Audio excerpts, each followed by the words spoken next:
পরমেশ্বর তোমাদের সর্বদা সংযুক্ত রাখুন, তোমরা যেন একে অন্যের জন্য নিজেকে উৎসর্গ করতে পারো। খ্রিস্টের শান্তি তোমাদের সংসারে বিরাজ করুক।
আসুন প্রার্থনা করি।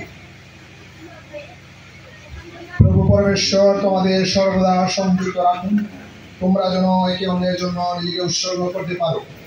খ্রিস্টের শান্তি তোমাদের সংসারে বিরাজ করুক। সন্তান লাভে তোমরা ধন্য হও এবং সুখের সংসার গড়ে তোলো। বন্ধু বান্ধব ও প্রতিবেশী প্রীতি লাভ করো এবং সকলের সঙ্গে শান্তিতে বাস করো, এই আশীর্বাদ করি। দরিদ্র ও সুখাদে প্রতি সদয় হও, জগতে ঐশ্বর্যের সাক্ষ্য হয়ে প্রভু শান্তি উদয় লাভ করো। সর্বশক্তিমান ঈশ্বর আপনার নামে তাদেরকে আমি আশীর্বাদ করছি।